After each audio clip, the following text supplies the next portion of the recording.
Ана бастай берейік. Құрметті қатысушылар, құрметті қауым, бүгін Еуразия экономикалық зерттеу институтының жүргізіп жатқан семинардар сериясында бізге Жандос Кәрімбай мырза қатысып жатыр.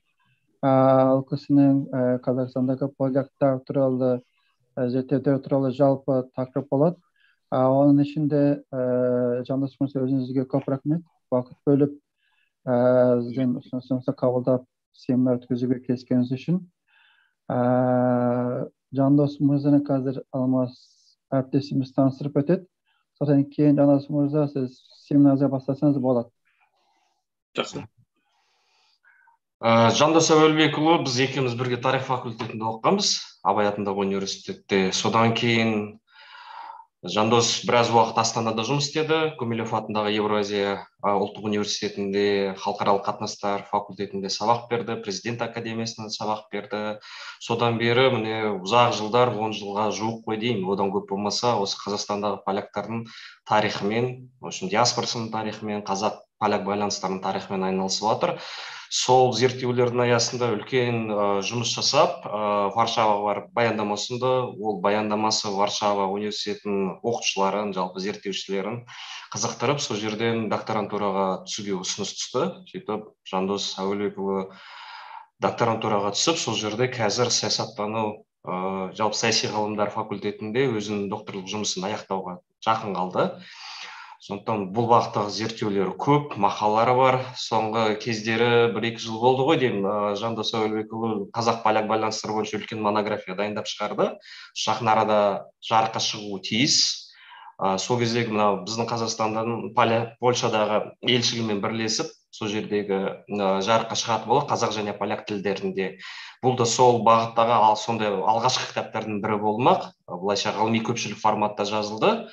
Содан кейін бұдан да ары да жалғаса береді бұл зерттеулері. Жалпы Жандостың бұл жағында білетіні көп, сонымен бізге бүгін бөлісейін деп жатыр. Сондықтан Жандос Әуелбекұлы мырзаға бізге осындай уақыт тауып, өз зерттеумен бөлісейін деп жатқаныңызға үлкен алғыс білдіремін. Сөз кезегі сізде. Рахмет. Армысыздар ма, құрметті бүгінгі семинарымызға қатысушы қауым. Жаңа жүргізуші мырза да, Алмас Жүнісбай мырза да таныстырып өтті. Аты жөнім Жандос Әуелбекұлы Кәрімбаев. Осы поляк тақырыбын біраз жылдан бері зерттеп жүрмін, бірақ енді қазіргі уақытта докторлық тақырыбым осыған ұқсас тақырып, осымен өзектес тақырып, бірақ сәл өзге бағытта.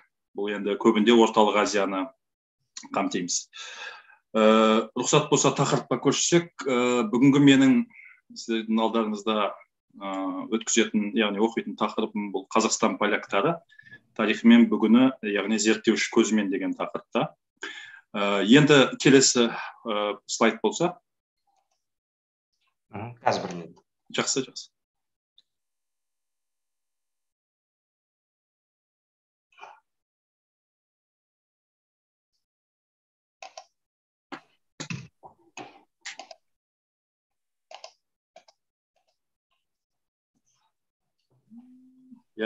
Енді көрініп кетіңіздер.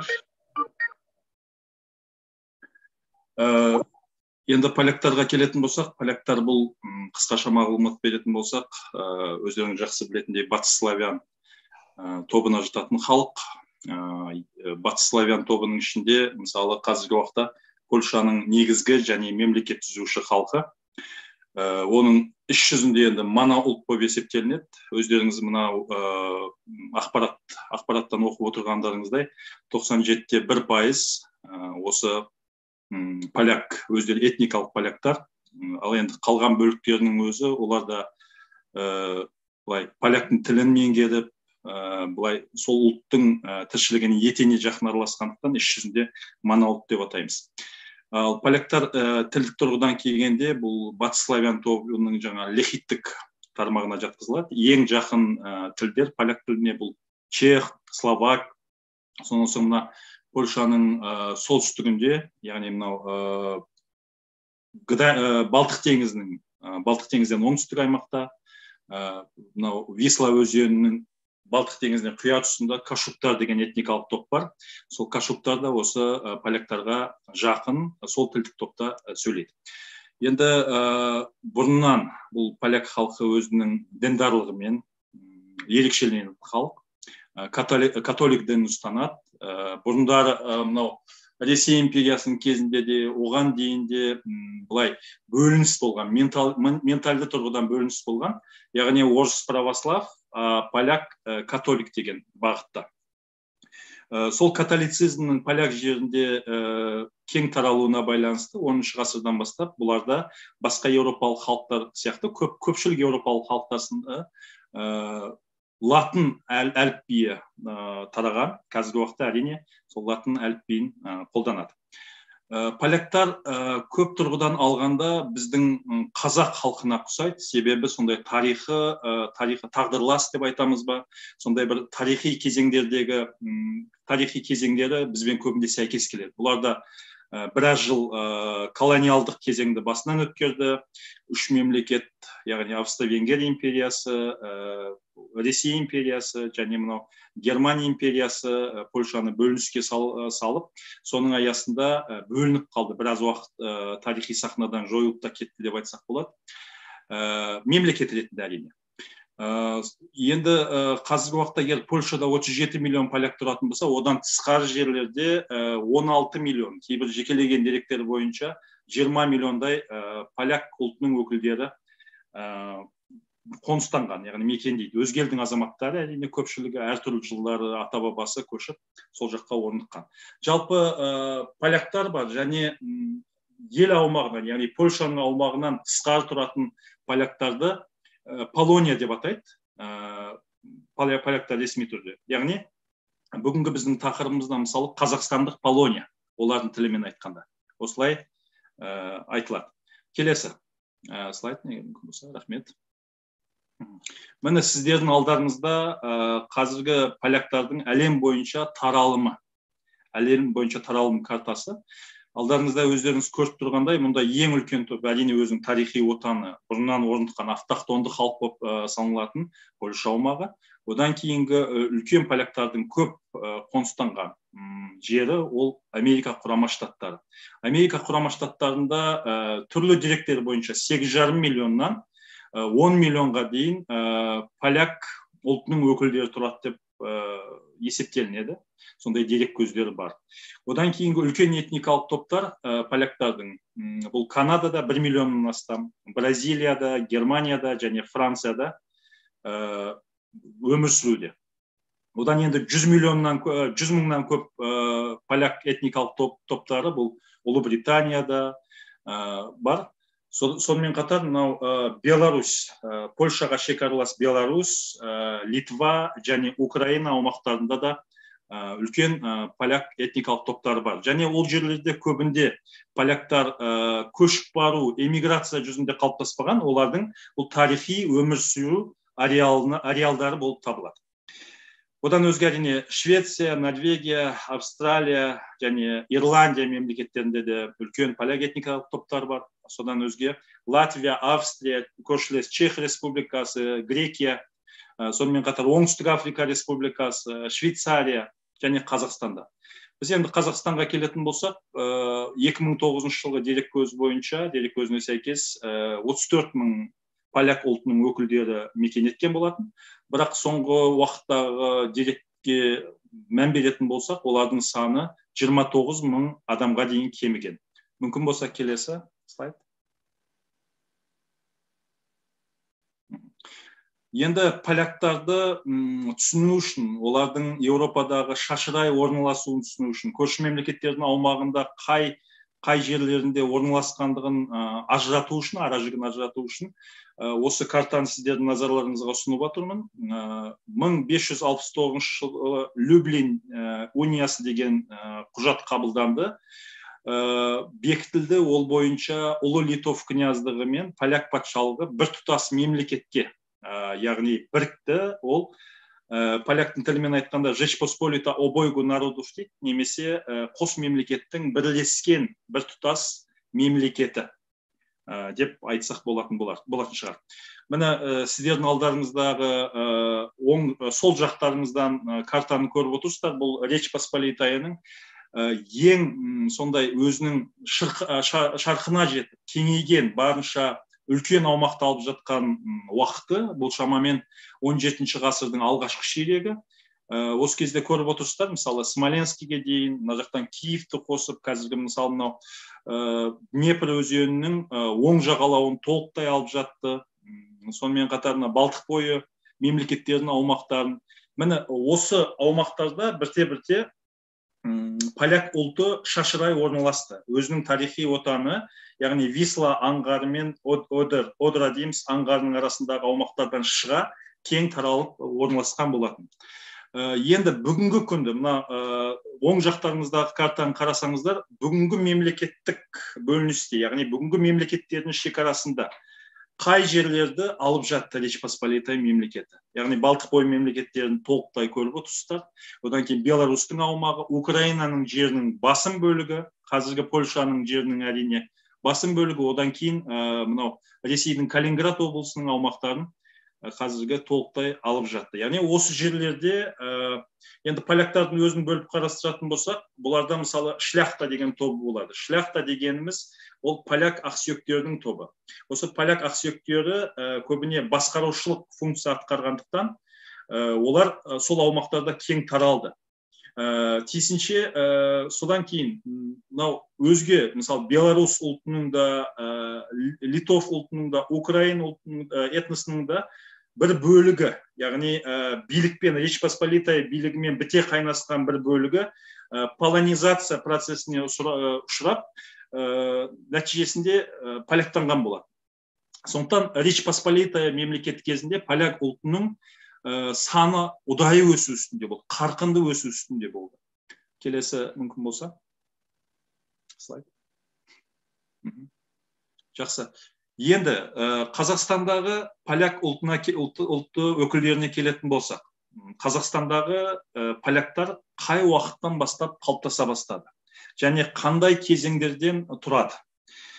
Ең бірінші, әрине поляк ұлтының Польша жерінің тумасы деп айтсақ, ол Қазақстанға келуі 13 ғасырдың ол алғашқы жартысында келді. 13 ғасырдың орта тұсында келді. Мұнда Бенедикт Поляк деген Плана Карпинидің делегациясының құрамында келді. Бұл әрине бір жекелеген жағдай. Ал жалпылама жаппай қоныс аудару бұл 1769 жылдан басталды. Яғни 1769 жылдан бастап жалпы 18 ғасырдың екінші жартысынан бастап Речь Посполитая сондай әлсіз құрылымға, мемлекеттік құрылымға айналды.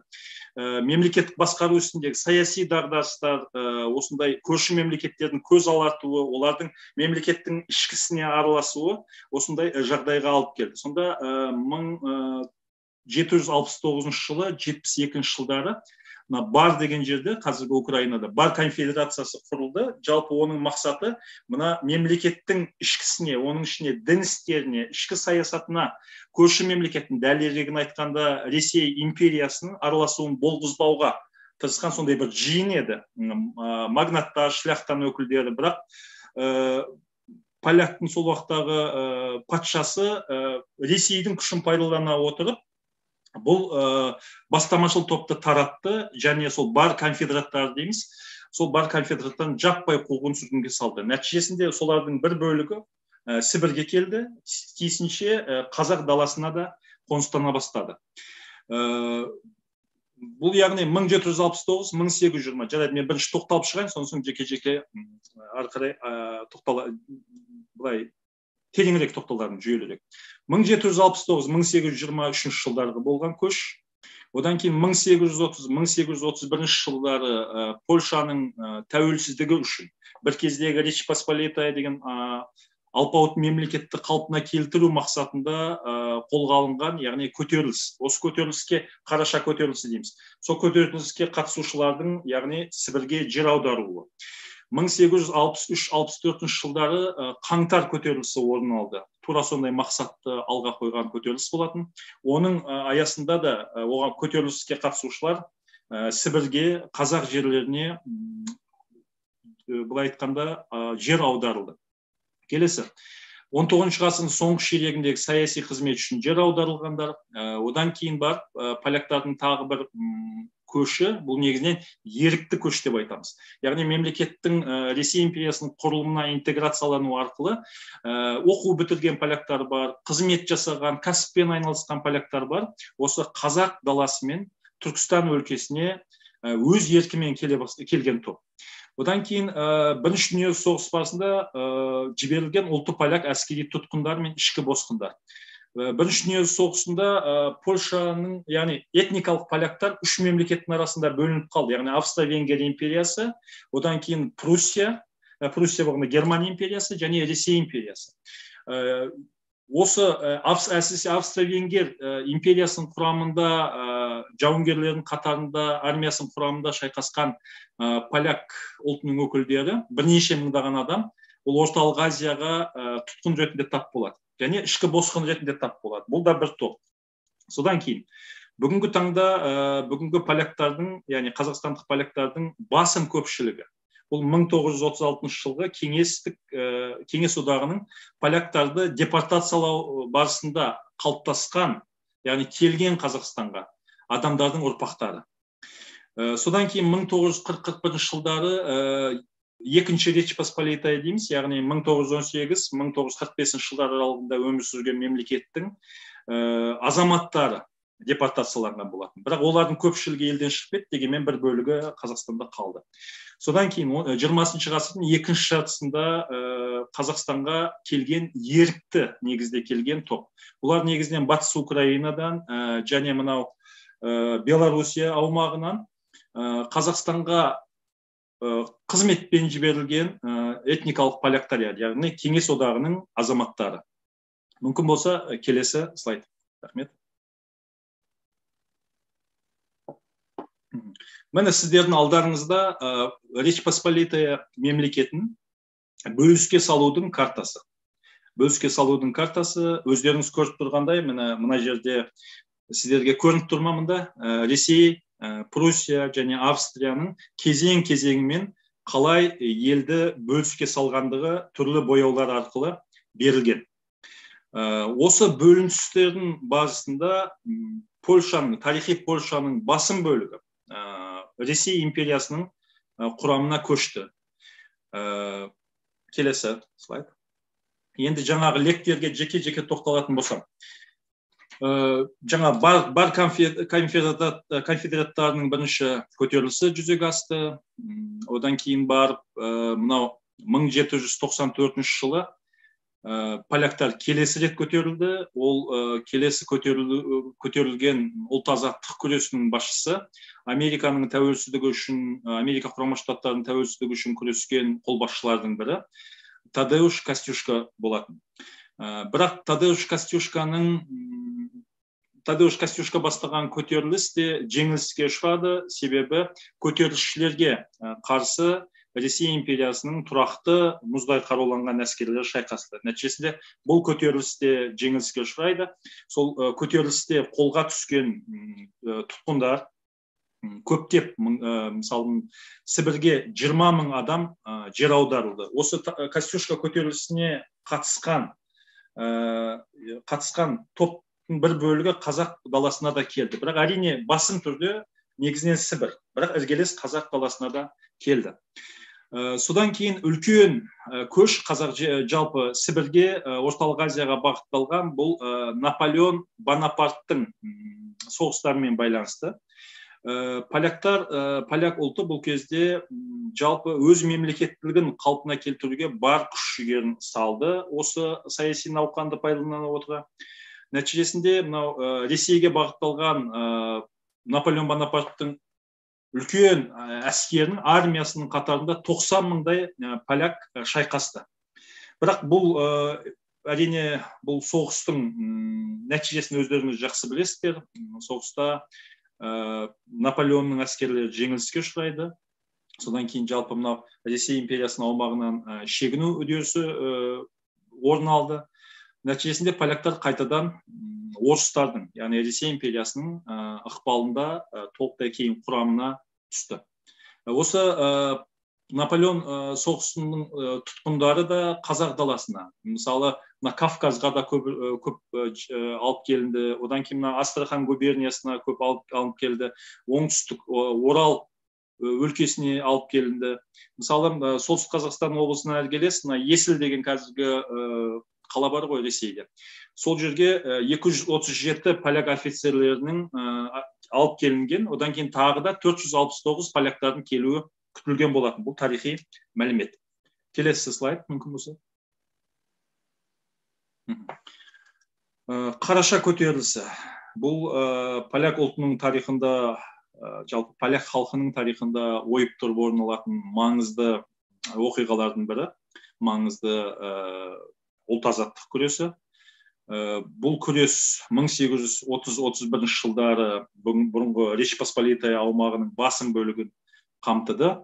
Бірақ бұл көтерілістің барысында да ол уақытта Наполеон соғыстарынан кейін Польшаның аумағында, бұрынғы Речь Посполитаяның аумағында поляк патшалығы құрылған еді. Әрине толықтай іс жүзінде Ресейге тәуелді, бірақ формальды түрде тәуелсіз. Осы көтерілістен кейін, осы көтеріліс жеңіліс тапқаннан кейін бұл патшалықты таратады. Польшаның аумағы, тарихи Польшаның аумағы Ресейдің ішкі губернияларына айналады. Бұл көтеріліске қатысушылар да өте қатаң жазаланды. Олардың көпшілік бөлігі поляктың ақсүйектер тобынан шыққан, яғни шляхта құрайтын. Шляхтаның мал мүлкі тәркіленіп, өздері Сібірге жер аударылды. Мысалы, қазақ арасында кең танымал Адольф Янушкевич осы Қараша көтерілісіне қатысып, қазақ даласына жер аударылған болатын. Келесі слайд.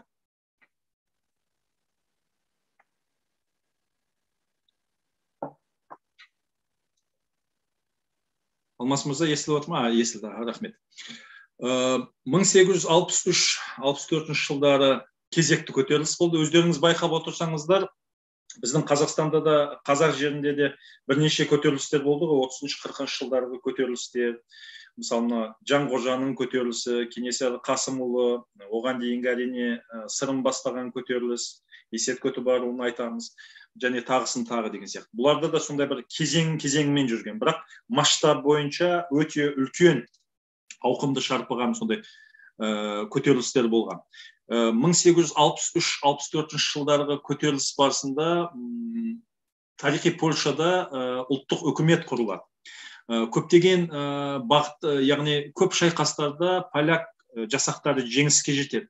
Іс жүзінде тәуелсіздік аламыз дегенде сондай үміт болды осы кезеңде. Одан кейін халықаралық қауымдастық көп қолдауын білдірді бұл көтеріліске. Бірақ та бұл көтерілісте де сол өте ұзаққа созылған көтеріліс, байқасаңыздар 1863 жылдың қаңтары мен 64 жылдың қазаны аралығында жүзеге асты. Бұл көтерілісте де үлкен әскер күшімен басып жаныштады. Бұл жолғы енді жіберілген адам саны тіпті көп еді. Міне ресми дерек көздеріне сәйкес 38.000 көтерілісші Сібірге жер аударылады. Оның яғни тағы да бір 10.000-нан астам адам Батыс Еуропада, Америка, яғни мұхиттан арасады, сол жақтарда бас сауғалайды. Осы көтерілістің барысында қазақ даласындағы қоныстанған, яғни поляктардың саны өсу үстінде болды.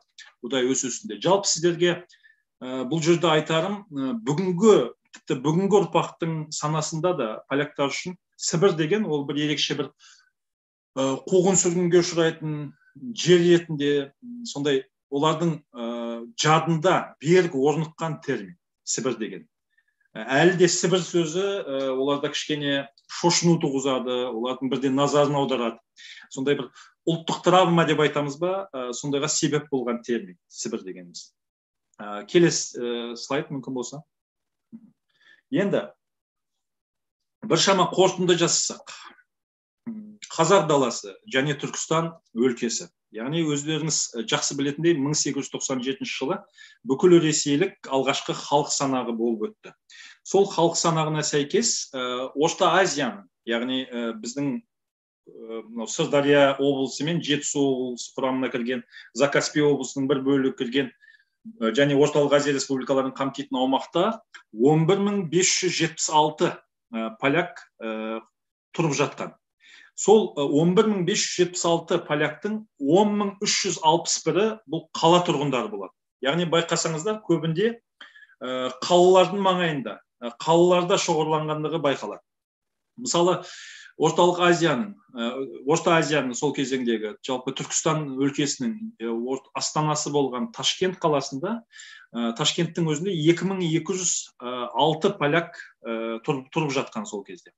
Енді тағы бір қызық тенденция осы жерде. Мысалы, сол 11.576 адамның, поляктардың арасын былай жыныстық тұрғыда, яғни ер азамат, әйелдер мен ерлер ретінде бөліп талдайтын болса, өте үлкен диспропорция қалыптасқан. Себебі көбінде депортацияланған поляктар. Мысалы, саяси жер аударылғандар. Одан кейін барып әскер қатарында жібергендер, әскери дәрігерлер, түрлі өзге де әкімшілік салаларда қызмет атқарған адамдар. Бұлар негізінен ер азаматтардан құралған болады. Мына жерде мысалы қарасаңыздар, қалалық поляктардың Орта Азияны мекендеген, яғни ер азаматтары 9421, ал әйел адамдары 940 адам. Сонда қарасаңыз, 10-ға 1. 10 ер азамат поляк барда, бір ғана поляк әйелі бар. Осындай диспропорция бұл сол жылдардағы, сол кезеңде қазақ жеріне келген поляктардың, жалпы Орталық Азияға келген поляктардың әсіре орыстануына тікелей ықпалын тигізді. Себебі мұнда келгеннен кейін енді өмір, олар өздеріне жар ретінде, негізінен өзіне жақын әрине. Беларус, ол уақытта Беларус дейміз, Украина ол уақытта Малорос дейміз, орыс ұлтының өкілдерінен алған. Нәтижесінде қатты орыстанып кетті. Енді Ақмола облысында сол 1897 жылғы санақ бойынша 1142 поляк тұрған. Әрине ол кездегі Ақмола облысы, ол кездегі Семипалат дейміз, яғни Семей облыстары қазіргі өлшеммен сәйкес келмейді, әлдеқайда кең әкімшілік бірліктер. Семей облысында 195, Торғай облысында 101, Орал облысында 250 поляк тұрған. Бұның ішінде енді бұлай талдайтын болсақ, маман жетіспеушілігі, отарлау процесінің барысында Орталық Азияда, Сібірде болсын, маман жетіспеушілігі өткір сезілді. Сондықтан да, жер аударылған поляктар көп жағдайда келісім шарт негізінде осы лауазымдарды атқарды. Себебі бұлар көбінде поляк зиялыларының өкілдері болатын. Көбінің жоғарғы білімі, арнаулы білімі болатын. Сондықтан да империяның басқарушылық жүйесіне интеграцияланып кетті. Енді келесі слайд, мүмкін болса.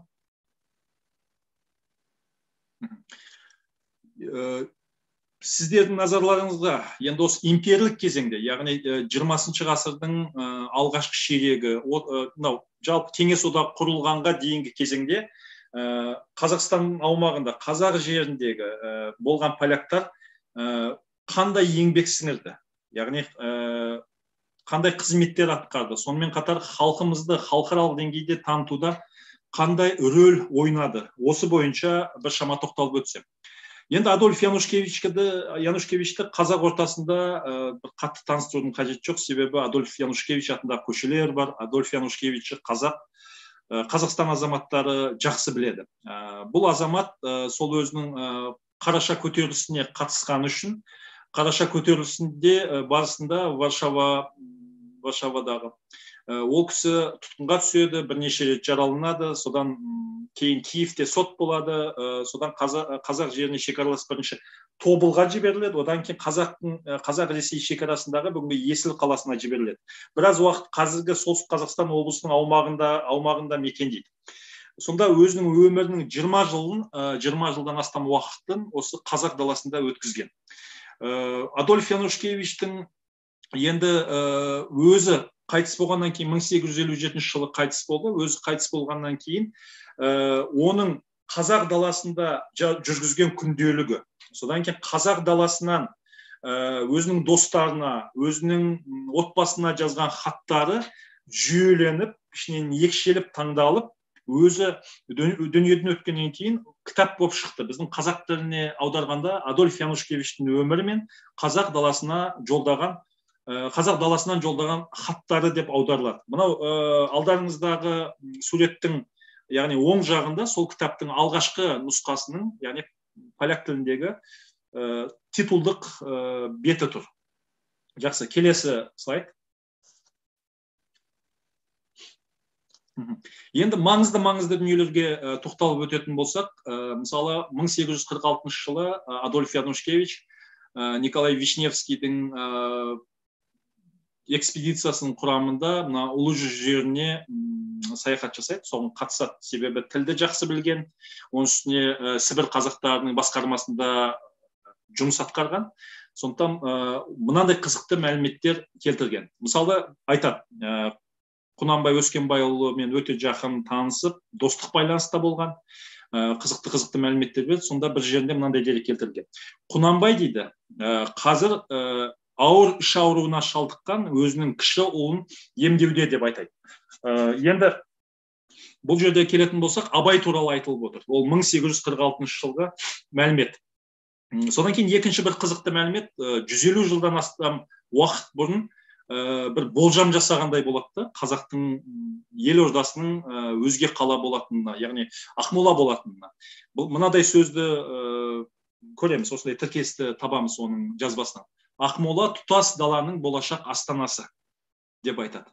Ол 1846 жылы айтылған сөз. Сонда Адольф Янушкевичтің қазақ жерінің орналасуын, жалпы былай жақсы білгендігін, оны сараптай білгендігіне біз куә боламыз. Семей қаласы туралы да қызық мәлімет берген, былай деп айтады. Жоңғарлардың ескі бекінісінің орнында қайта салынған бүгінгі Семейдің, әрине Семипалатинск деп айтады, 7000-ға жуық тұрғыны бар дейді. Соның сол ортада орысы бар, татары бар, қазағы бар, яғни қырғыз тілі, қазақ тілі барлық орындарда дерлік қолданылады. Тіпті Ресей өкілдерінің нәзік жандылары біздің әйелдердің французша сөйлеген секілді ол тілде еркін сөйлейді. Яғни бүгінгі күнмен қарағанда ол кездегі ортада қазақ тілінің кең таралғандығын, қазақтың әлі орыстану процесіне ұшырамаған кезеңі ғой. Осындай қызықты ақпараттарды оқимыз. Келесі слайд. Енді қазақ даласының жыршысы деп атау беріп қойдық. Мына жерде Густав Зеленский, дұрысы Густав Желенский деген кісі. Бұл кісі поляктың ақыны, жазушысы, сонымен қатар қоғам қайраткері және кәсіпкер, ірі кәсіпкер болған. Бұл кісі де сол Қараша көтерілісінде қатысым алғаны үшін істі болып, алдымен Тобылға, кейін Есілге жер аударылады. Сонда Адольф Янушкевичпен бірге тұрады. Адольф Янушкевич бұл кісінің досы ғана емес, сонымен қатар оның туындыларына сын айтатын сондай әділ сыншысы болған. Густав Зеленскийдің «Қазақ» деген поэмасы, яғни «Қырғыз» деген поэмасы 1842 жылы жарық көрді. Ол кісі әлі айдаудан еліне оралмаған сәтте Вильно дейміз, қазіргі Вильнюс қаласында Адольф Янушкевичтің інісі Януяр Янушкевич қолдауымен жарық көрген болады. Өзі айдауда жүрсе де, Густавтың осы еңбегінің шығуы оны поляк орталарында, поляктың зиялы қауым ортасында кең танымал адамға айналдырды. Келесі. Енді қазақ поэмасы бұл 24 рет басылған сол уақыттан бері. Бірақ ана тілімізде, қазақ тілінде тек қана 1964 жылы ғана аударылды. Онда орысша нұсқасының негізінде аударылып, қазақ тілінде 64 жылы Әбдікерім Ахметпен аударылып жарық көрді. Оның алдында Шумағы. Келесі.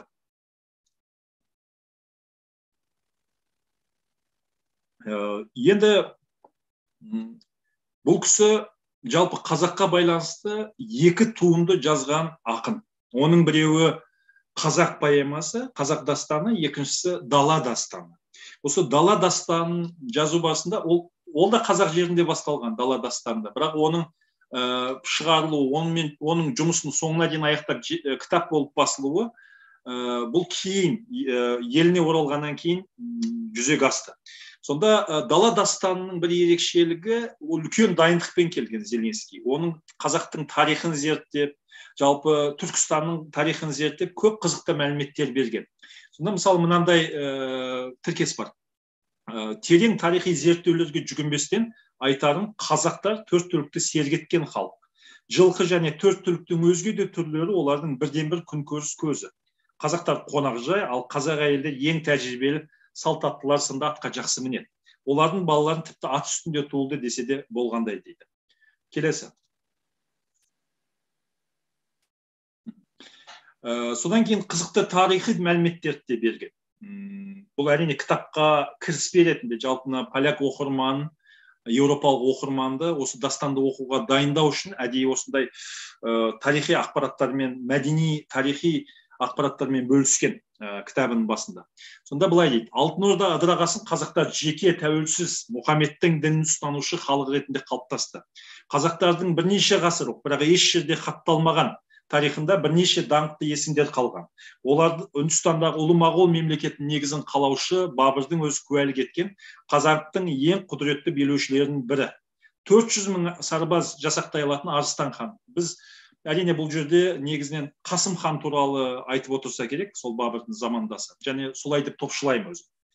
Содан кейін 17 ғасырдың алғашқы жартысында моңғол тайпаларына жатқызылатын жоңғарлар жеңген Есім хан, оның немересі өзінің әділдігімен, ақылмен қазақ ордаларының бірлігін бекемдеп, өзара қан төгістерден сақтаған халқына заң жүйесін берген Тәуке хан. Оның өлімінен кейін, яғни бұл ережелердің ұмытылуға кеткені өкінішті деп жазған екен. Міне осындай қызықты ақпараттар бар. Келесі. Енді қазақ-поляк байланыстары тұрғысынан келгенде, сонымен қатар халқымызды осы Адольф Янушкевич сияқты, Густав Зеленский сияқты халықаралық қауымдастықта танытуда үлкен маңызды рөл атқарған азаматтардың бірі бұл Бронислав Залесский. Бронислав Залесский ол журналшы, содан кейін ол баспагер, ол қоғам қайраткері және кәсіпқой, былай айтқанда өзінің қалауымен, яғни кәсіби суретші деп айтпаймыз, бірақ суретшілікпен де айналысқан азамат. Мына жерде Залесский қалай? Ол кісіде жер аударылып, Орынбор өңіріне жер аударылады. Сонда қазақтың өмірімен, онда башқұрттың өмірімен жақын таныса бастайды. Кейін Залесский мынау Маңғыстауға бағытталған, яғни тас көмір іздеуге мақсат еткен Қаратау экспедициясының құрамына Тарас Шевченкомен бірге енгізіледі. Біраз уақыт Арал маңайында болады, одан кейін Маңғыстаудан өзге. Сонан соң Ақмешітке дейін келді деген ақпарат дерек көздері бар. Сол Залесскийдің сіздер сол жақтарыңызда осы Орынбордағы кезеңін, ал оң жақтарыңызда кейінгі жасы ұлғайған кезеңдегі суретін көріп отырсыздар. Келесі. Міне Залесскийдің ол кісі босап шыққаннан кейін, еліне оралғаннан кейін, мына басыбайлықты жою бойынша Ресей империясындағы реформаларға қатысады, бірақ саяси жүйеге көңілі толмайды. Содан кейін өзі шешім қабылдап эмиграцияға кетеді. Францияда өмірінің қалған бөлігін Францияда өткізген адам. Сол қазақ даласында салған суреттердің барлығын жинақтап, оларды қосымша ақпаратпен толықтырып, осындай қазақ даласының өмірі деген атаумен француз тілінде альбом жинақ шығарған. Яғни сіздер титулды бетін көріп отырсыздар, бұл еңбектік. Келесі. Мына жерде қарасаңыздар, басым түрде Маңғыстау жері. Маңғыстаудың жері, ондағы қазақ зираты, оның архитектурасы, қазақ әйелінің қоғамдағы орны, сонымен қатарына қазақ қоғамдағы жыраулардың, ақындардың, сонымен қатар сол кездегі ұмытылып кеткен, бірақ сол кезде болған ертекшілер жанры туралы да қызықты ақпараттар берген. Сонымен қатар қазақтардың рухани дүниесі, діні, ол туралы да мәліметтер кездеседі. Сонымен бірге бұл кісі белгілі қайраткер, батыр Есет Көтібарұлымен де кездескен. Ол өте бір қызықты кездесу. Есет Көтібарұлымен кездесуінен қызықты мағлұматтар береді. Әрине біздің форматымыз уақытша шектеулі болғандықтан оған тоқталамаймын, бірақ қысқаша былай деп айтады. Есет Көтібарұлының айтуынша адам бұл құдды бір жабулы сандық сияқты, бейне бір жабулы сандық сияқты. Сен онымен сөйлеспейінше, сен оның ішкі дүниесіне ендей алмайсың, бойлай алмайсың, яғни қандай адам екенін білмейсің деген ақпарат берген. Келесі. Мына жерде де көріп отырсыздар, Маңғыстаудың жер жағдайы, мына жерде астындағы, оң жағындағы ең төменгі сурет, бұл Торғай өзенінің маңайында жасалған, Каспий теңізінің маңайында салған суреттер, осындай оның туындылары әрине суреттер дегенде. Өздеріңіз көріп отырсыздар. Келесі слайд рұқсат болса. Енді көп поляктың зиялылары біздің қазақтың зиялы қауымымен етене жақын араласты. Олардың өмірінде өте маңызды рөл атқарды. Мысалы, біздің Шоқан Шыңғысұлы Уәлихановтың ғұмырында қос поляк азаматы өте маңызды рөл атқарды, оның тұлғалық қалыптасуында. Олардың біріншісі тарих пәнінің оқытушысы Гелярий Ганцевский болса, екіншісі физика, артиллерия сабақтарынан және тактикадан берген Карл Гудковский, дұрысы Кароль, полякша Гудковский болады. Бұл мынандай қызық, Потанин қызықты ақпараттар береді Шоқан туралы естеліктерінде. Шоқан дейді, қалада туыстары болмағандықтан кадет корпусында оқу жылдары, мысалы, өзге ұлт өкілдерін, әсіресе орыстарды, омбыда өзінің туыстарының үйіне кететін дейді. Демалыс күндері. Ал Шоқан өзі қалып жүрді жатақханада дейді. Сол сәтте, яғни Шоқанды сол кезде Гелярий Ганцевский өзінің үйіне алып кететін болды дейді, баланы жалғыз қалдырмайын деп. Сонда өзінің бай кітапханасымен бөлісті. Қандай кітаптар оқу керек екендігін білді, үйретті, кеңес берді. Және де біз әлі жалаңбұт бала болып жүргенде Шоқан басқаша ойлайтын. Ол шынында да бізден дамуы бойынша алға кетіп қалғанын аңғаратынбыз деген ақпараттармен бөліскен. Бұл тұрғыда әрине Гелярий Ганцевскийдің еңбегі зор. Ал енді Карл Гудковскийге келетін болсақ, Карл Гудковский ол кісі үлкен лауазымдар атқарған тұлға, генерал шеніне дейін көтерілген Ресейдің шенеунігі. Гудковский Шоқанның өмірінің соңына дейін онымен туысқандық байланыста болды. Гудковскийдің үйі Шоқанның қаладағы екінші шаңырағы болды деп айтсақ болады. Әйелмен де, қызымен де туысқандық байланыста болған. Ол туралы хаттарда көп кездеседі. Жақсы, келесі. Енді сіздер Алматыда отырсыздар қазір, көпшілігіңіз. Енді Алматының тарихында Ян Кожев Поклевский деген поляк азаматының өзіндік ізі сайрап жатыр. Оны біреу біледі, біреу білмейді. Ян Кожев Поклевский деген бұл кісі де сол поляк шляхтасынан шыққан, Николаев әскери академиясының түлегі, одан кейін бар қазіргі неміс жерінде инженерлік білім алған. Бұл кісі сол қаңтар көтерілісіне 64 жылдары қатысушы. Қаңтар көтерілісі жеңіліс тапқаннан кейін Францияға қоныс аударады. Францияда көптеген үлкен жұмыстар атқарады. Францияда болған кезінде француз-прусс соғысы басталады. Сол француз-прусс соғысына қатысады. Бірақ француз-прусс соғысы кейін жеңіліспен аяқталады. 70 жылдардың ортасына қарай енді туған жерін қатты сағынады, барғысы келеді, бірақ болмайды. Сонда Ресейдің консулымен кездесіп, елге бару туралы өзінің ойын білдіреді, яғни поляк жеріне. Сонда ол кісі кепілдік береді, сізді ешкім тиіспейді, келуіңізге болады деп. Сонда өзінің жұбайымен, баласымен оралады. Сонда бірден тұтқында алып, алыстағы Верный, ол кезде Верный дейміз ғой, енді Алматы шаһарына қазіргі жер аударылады. Бұл кісі әртүрлі дерек көздері бойынша генерал шеніне дейін жеткен азамат ретінде айтылады, бірақ әзірге менде дерегі жоқ. Алматыға келген соң қатардағы казактардың қатарына енгізіледі. Содан кейін енді қатардағы казак болады, бірақ кейін Алматының енді ол уақытта Ресей империясының Орталық Азияға ендеп кіріп бара жатқан оңтүстік аймақтарда сонау енді өзге хандықтардың аумағына аяқ басқан кезеңі ғой. Кім сияқты, Поклевский сияқты сондай білімді азаматтар керек болды. Сондықтан Поклевскийді жұмылдыра бастады. Тек қана формаль түрде казак болды да, барлық салаға жұмылдыра бастайды. Бұл кісі мысалы қазіргі Алматы-Бішкек жолының, былай енді тас жол демейін, бірақ соның қай жерден өту керек, қалай өту керек, соның жобасын жасаған адам 3 ай бойы. Бұл кісі мүмкін болса келесі болмас. Рахмет.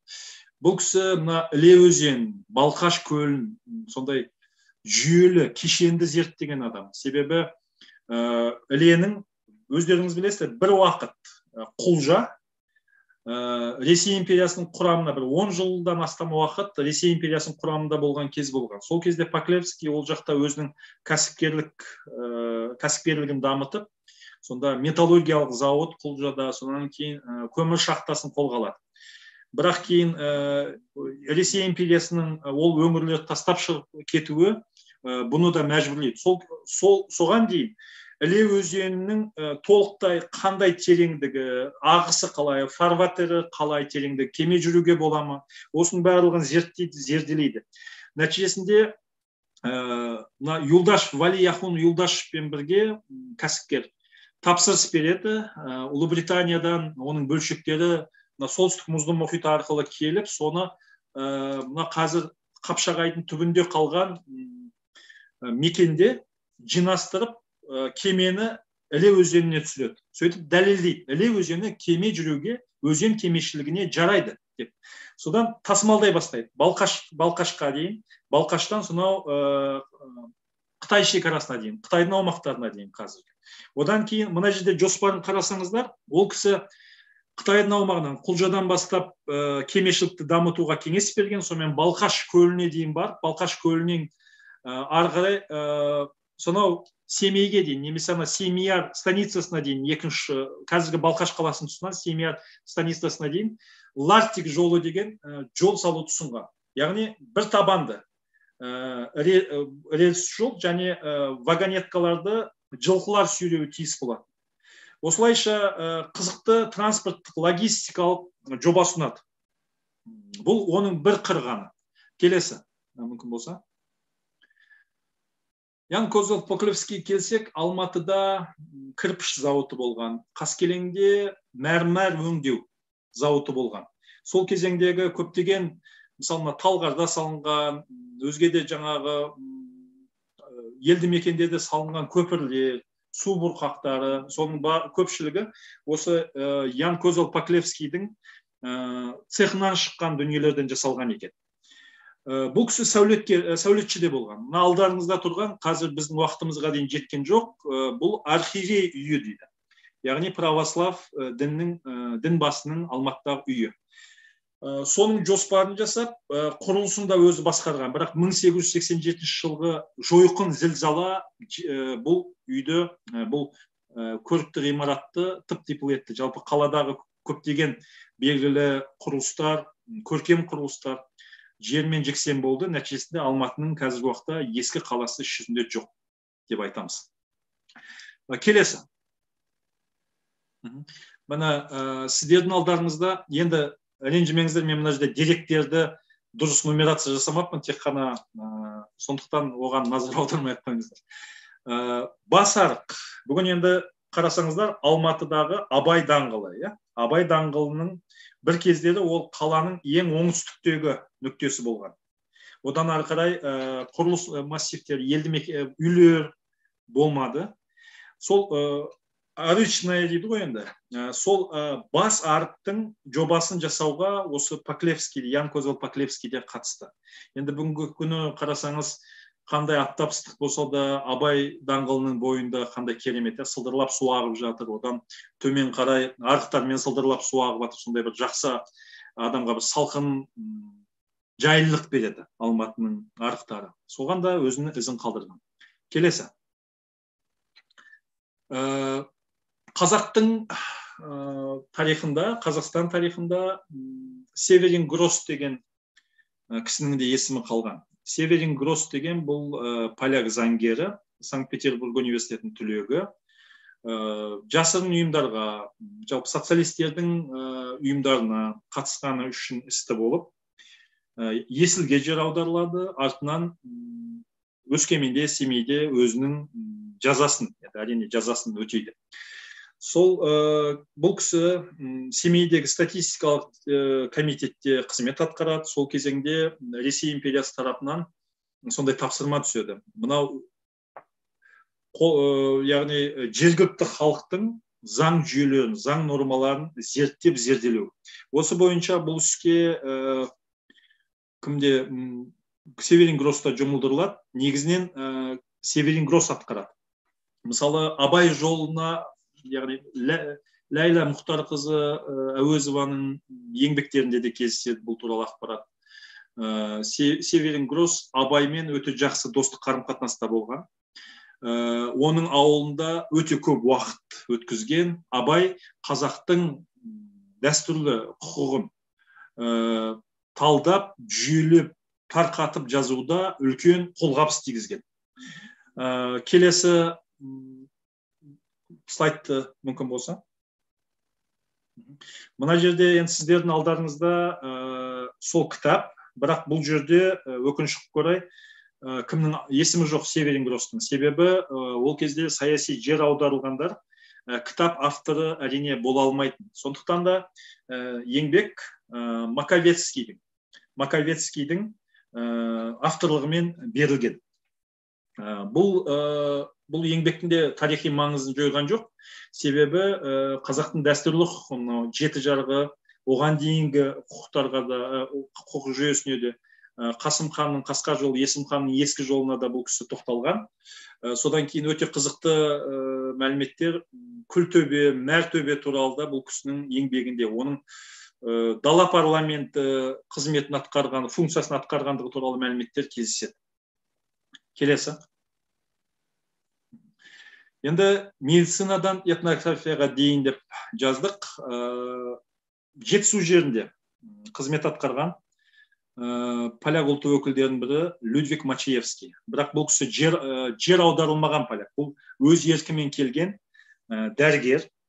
Ол Мачиевскийдің Жетісуға келуі Ресей империясы мен Қоқан хандығы арасындағы соғыс кезеңіне сәйкес келеді, дөп түседі.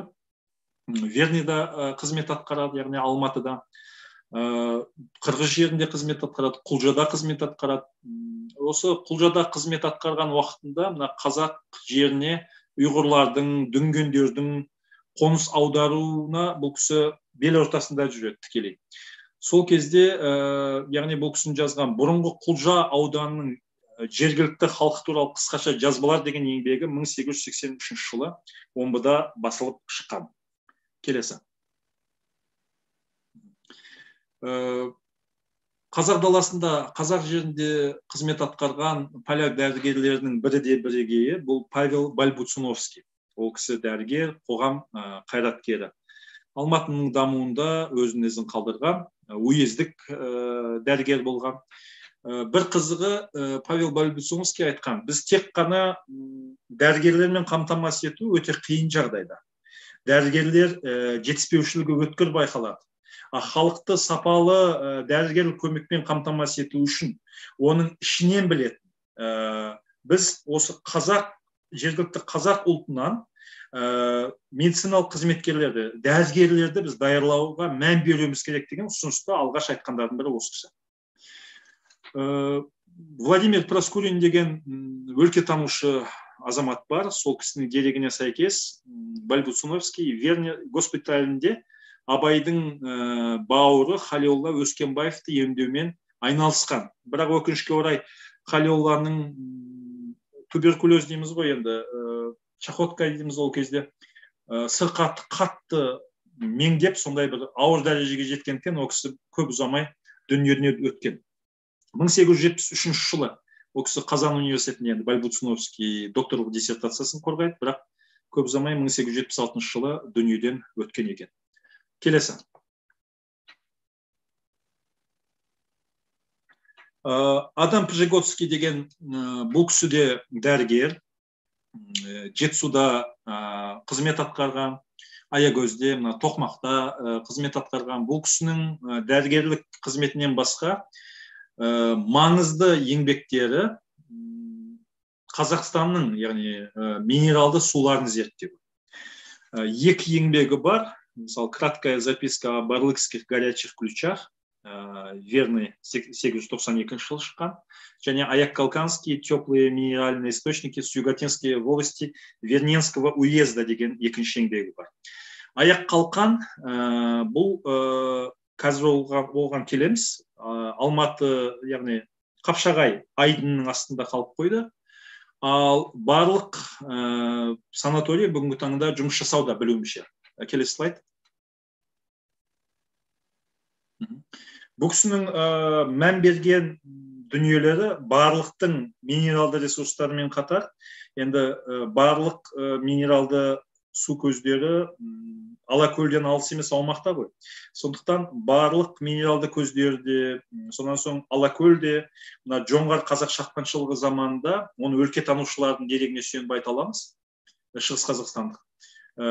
Жараланған қазақ батырлары, жауынгерлері сол жерде кәдімгідей киіз үй тігіп, ем қабылдап жатқан екен. Сонда мынау судың минералдылығы, Алакөлді айтып жатырмын негізіне, жарақаттың қарақотырланып тез жазылуына мүмкіндік берген. Ал енді барлық арасан санаторийінің негізгі емдеу, яғни емдеуі бұл тер аурулары, ревматизм, буын аурулары бойынша бүгінде де жұмыс жасауда. Келесі. Мынау енді ескі сурет, Қапшағай су қоймасы қалыптасқанға дейін түсірілген сурет. Қазір мен ойымша бұл жерде Қапшағайдың айдыны. Наша мертвое море деп алматылықтар біздің өлі теңіз деп бұл Аяқ Қалқан су көздерін өте жақсы көретін. Ол өте сондай кең қолданыста еді. Тіпті сол Кеңес одағының алғашқы орныққан, қалыптасқан кезеңдегі анықтамалық еңбектерде де бұл Аяқ Қалқан минералды су көздері сондай адамдардың демалатын, денсаулығын түзейтін маңызды нысан ретінде көрсетілген. Осылай шомылатын. Бірақ Қапшағай су қоймасының салынуы бұл алдында айтқандай минералды су көздерін жауып қойды сумен. Сондай салдары болды. Келесі. Енді қазақ музыка мұрасының шырақшысы дейміз. Әрине Александр Затаевичті жақсы білесіздер.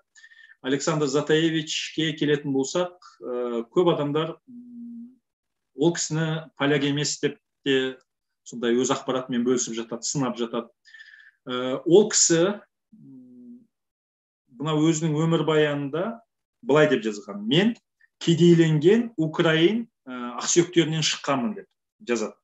Енді қарасақ, ол 20-шы жылдар, 30-шы жылдар, бұл поляк науқанының кезі ғой нағыз. Ол кезеңде поляктар көбінде өзінің ұлтын жасырған. Кеңес одағының аумағында өзінің ұлтын жасырып кеткен себебі, өздеріңіз білетіндей, кеңестермен, большевиктермен, Пилсудскийдің арасында, яғни поляктардың арасында соғыс болды. Бұл соғыста Пилсудский жеңіске жетіп, көп аумақтарды бекітіп алды. Содан кеңес саяси элитасының арасында да поляктар жек көрушілік болды.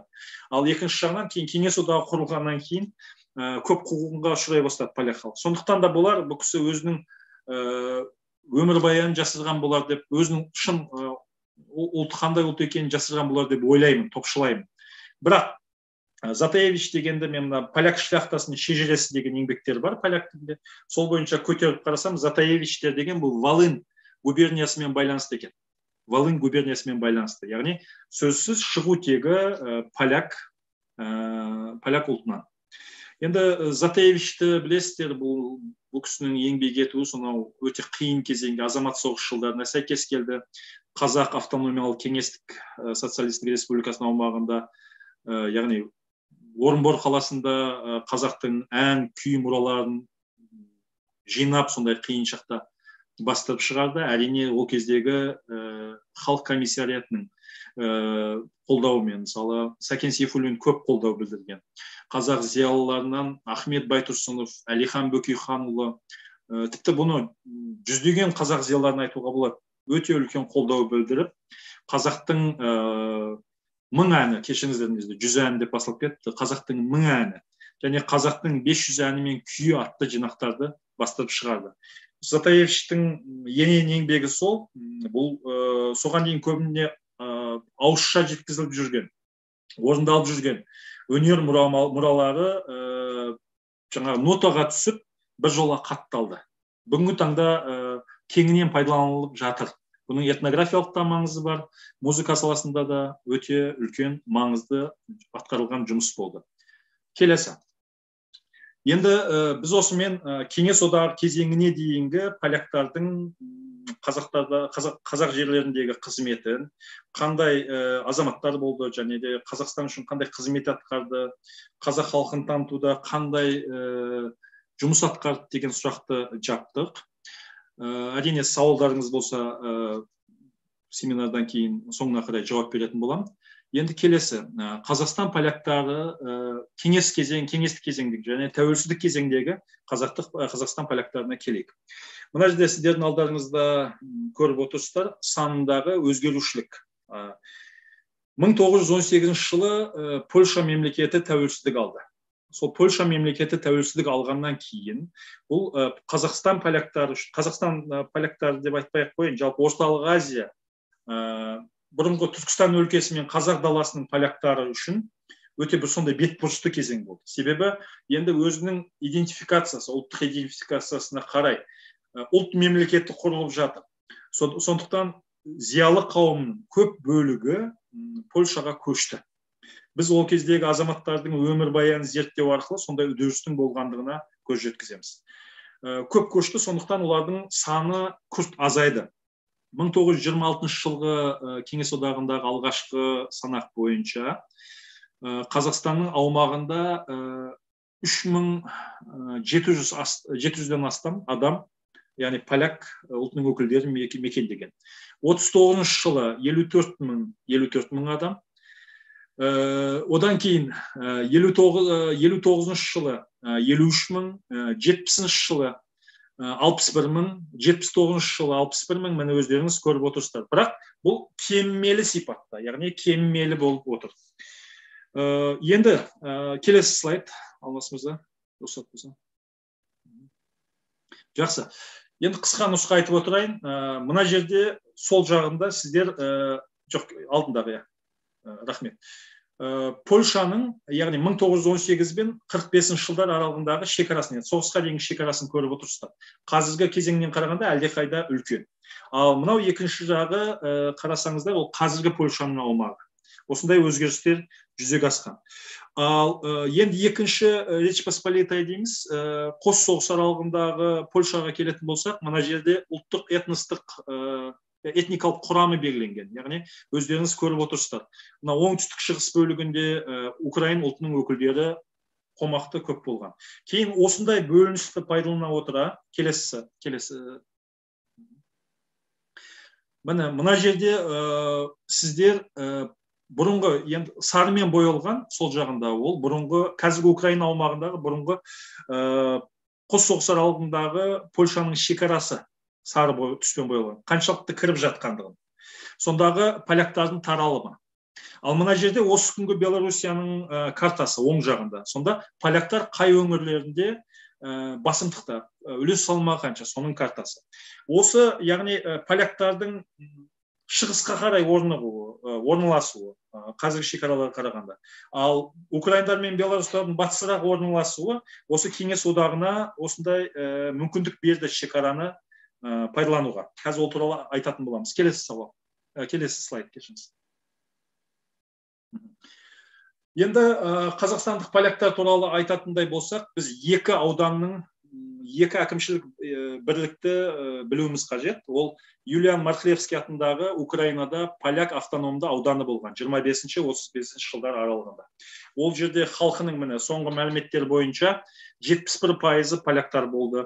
Бірінші кезеңде Кеңес одағы сондай достық пейіл білдіргендей болды.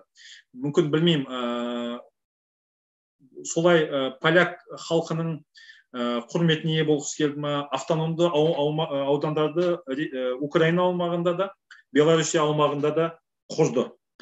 Мектептерінің жұмыс жасауына мүмкіндік берді. Поляк тілінде оқыту жүзеге асырылды. Кітаптар, журналдар, газеттер бастырылып шығарылды.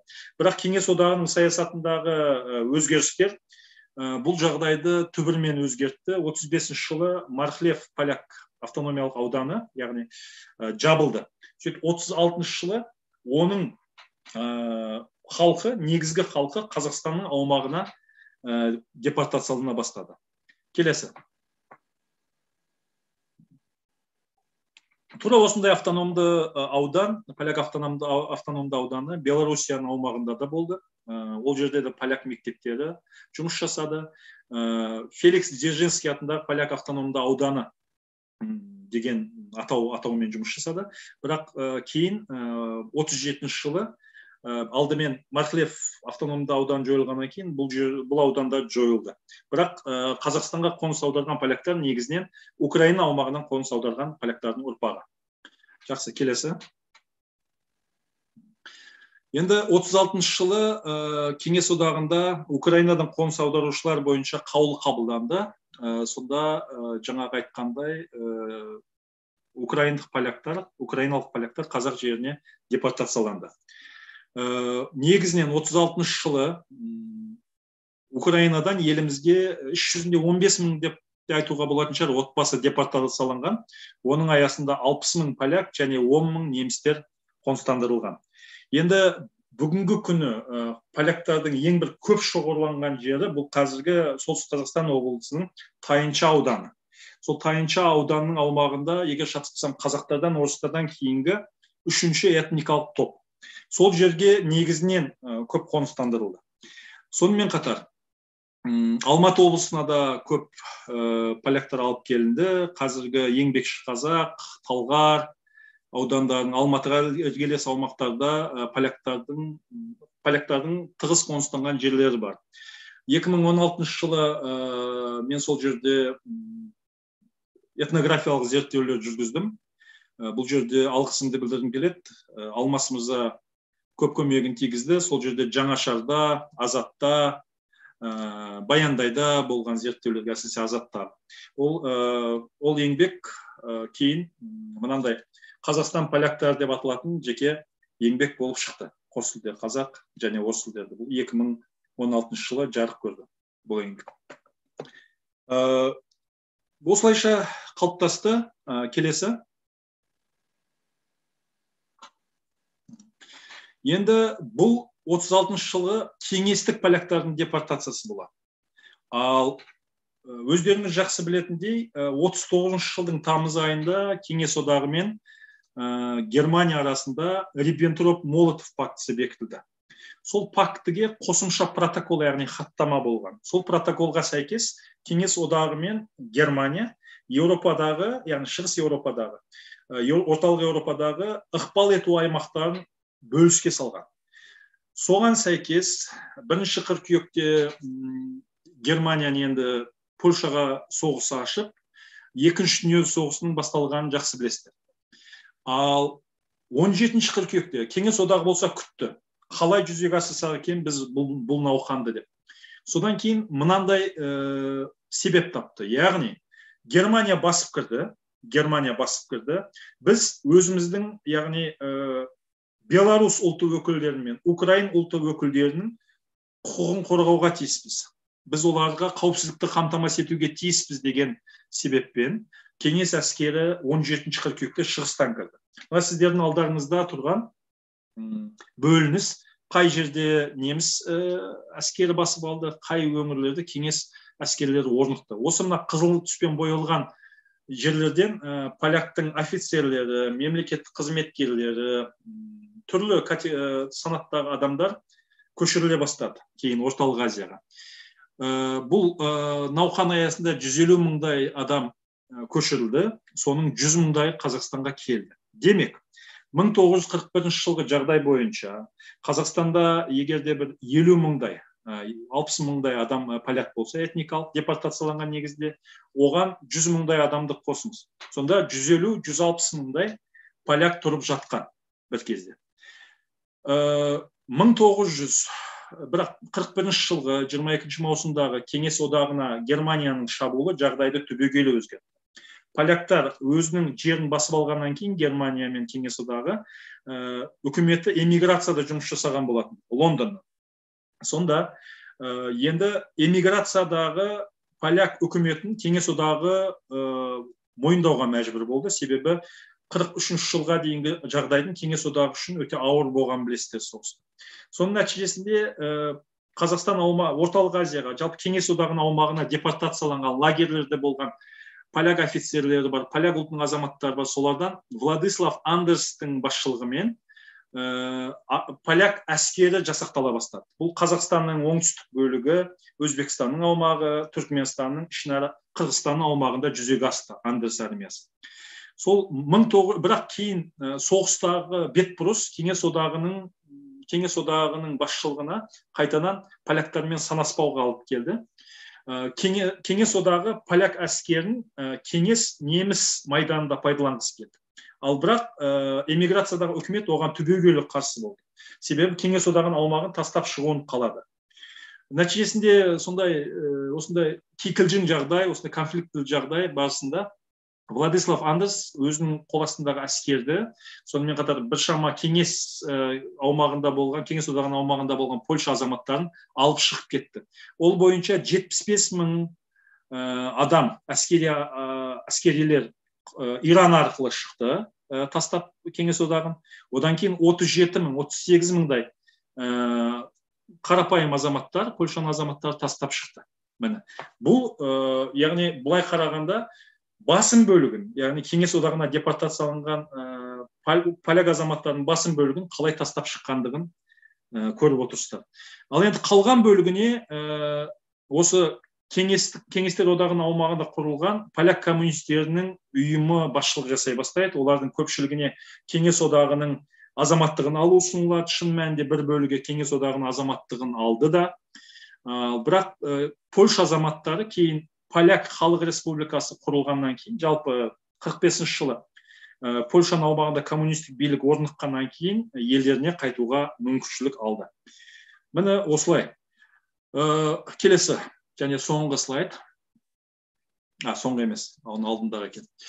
Енді бүгінгі таңда сол талай көп жылдар бойы қалыптасқан поляк ұлтының өкілдері Қазақстанда қазір соңғы санақ бойынша 29 мың адамды құрап отыр. Сіздердің алдарыңызға енді өкінішке орай барлық үлесі көрінбепті, бірақ негізінен қай жерде қаншама этникалық поляк тұрып жатқандығы туралы ақпарат оң жағыңызда тұр. Яғни ең көп шоғырланған Солтүстік Қазақстан облысы, Ақмола, одан кейін Қарағанды, одан кейін Елорда, одан кейін Қостанай, Алматы қаласы, Павлодар болып бөлінеді. Жақсы. Келесі слайд. Енді ойды қорытындыласақ, бүгінгі сабақты қорытындыласақ. Қазіргі поляктарға мүмкіндігінше сипаттама берсем. Енді ұзақ жылдар бойы орыстандыру саясаты. Поляктар негізі өздерінің Польшаның аумағында да бір кезде Ресей империясының кезінде орыстандыру белсенді жүргізілген, губернияларға бөлініп. Бірақ бұл жерде мынандай менталды шекара бар екен. Мысалы, алдында айтқандай, поляк католик, орыс православ. Осы үлкен барьер болған, кедергі келтірген. Мысалы, православ дініндегі украиндер тез орыстанған. Православ дініндегі белорустар тез орыстанып, кірігіп кеткен, орыстанып кетті. Ал бірақ поляктарда иммунитет болды бұл жағынан. Сондықтан, бірақ Қазақстанға келген поляктар басқаша жағдайда қалды. Себебі 1956 жылға дейін олар изоляцияда өмір сүрді. Одан кейін бар рұқсат берілді, бірақ сонда да еркін жүріп тұра алмады. Негізінен Қазақстанның өздеріңіз көргендей орыс тілі үстемдікте болған өңірлерінде қоныстанған еді. Сондықтан да орыс тілінің күшті ықпалын көрді, біріншіден. Екіншіден, поляк тілінде білімнің бермеуі, мектептердің жұмыс жасамауы. Оның үстіне үшіншіден, өзіне менталды тұрғыдан жақын, тілдік тұрғыдан жақын орыс, украин, белорус халықтарымен, ұлтының өкілдерімен некелесу. Бұл этникалық топты әсіре орыстанған топқа айналдырды. Содан кейін, енді Горбачевтық жылымық кезеңі дейміз ғой, қайта құру кезеңінен бастап Қазақстан аумағында этномәдени бірлестіктері пайда бола бастады. Бүгінгі таңда менің мәліметіме сәйкес 16 этномәдени бірлестік жұмыс жасайды. Оның барлығы дерлік, енді жекелегендері құрамда емес, Қазақстан поляктарының одағы деген ұйым бар, орталық ұйым. Сол ұйымға барлығы мүшелікте, соның құрамында болып табылады. Қалай жұмыс жасады? Мақсаты қандай? Мақсаты өзінің салт дәстүрін жаңғырту, сонымен қатар тілін оқыту. Қазақстан мен Польша арасындағы келісімге сәйкес жыл сайын Польша мемлекеті Қазақстанға поляк тілін оқытушыларын, мұғалімдерін жібереді. Олар осы негізінен этномәдени бірлестіктерде, мектептерде поляк тілін оқытуда. Алматыда, егер шатаспасам, 23-ші мектеп, ал Астанада 5-ші мектеп гимназиясында терең оқытылады. Одан өзге әрине Қарағандыда да оқытылады, содан кейін Солтүстік Қазақстан облысында да, Тайыншада да оқытылады. Бірнеше пәндер поляк тілінде оқытылады, сол оқытушылар арқылы. Осылай. Содан кейін, енді поляктар неліктен ұдайы кему үстінде, саны кему үстінде. Себебі, Қазақстан тәуелсіздік алғаннан кейін, енді көпшілігінде біз қайдамыз, біз өзіміздің тарихи отанымызға оралуымыз керек деген мақсат тұрды. Және сол мақсатқа сәйкес біздің қандастар репатриациялық, яғни жобасы секілді, оларда да Польшаға оралту бойынша репатриациялық саясат жүзеге асуда.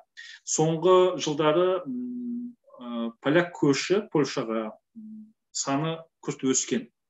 Және Қазақстандағы поляктар өзге славян ұлтының өкілдері сияқты, жалпы еуропалық ұлттардың өкілдері сияқты туу көрсеткіші төмен, тағы бір фактор. Және содан кейін бар, сол себепке байланысты ұлт қартаюда, этникалық топ қартаюда. Және де Польшадағы әлеуметтік экономикалық даму жоғары болғандықтан, поляк ұлтының жастары Польшаға оралуға басымдық беріп отыр. Яғни курс оқиды, содан кейін барып, оларды жоғары оқу орнына түсуге, жалпы поляк ортасында интеграцияланып кетуіне тиісті жағдай жасалынған мемлекетте. Және осы бойынша тиісінше Қазақстандағы поляктардың саны кеміп отыр. Енді бұл менің болжам бойынша, енді саясаттанушы ретінде айтарым, бұл тенденция алдағы уақытта кемімейді. Сондықтан да поляк көші белсенді бола береді жақын жылдар. Жақсы, қысқаша осы. Мен өзімнің бүгінгі сіздерге дәрісімді деп айтсам бола ма, осымен аяқтадым. Назар қойып тыңдағандарыңызға көп рахмет. Егер сауалдарыңыз болса, мен жауап беруге дайынмын.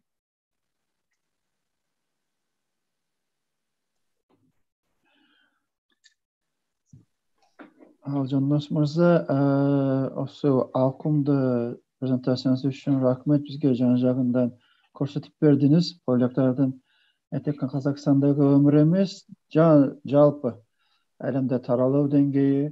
Оның ішінде Америка мен Бразилияда 1 миллионға жақын поляк болғаны өте қызықты мәлімет екен. Бразилияда не істеп жатыр екен дегендей сұрақтарды. Енді Қазақстанға келу тарихын түсіндіріп бердіңіз.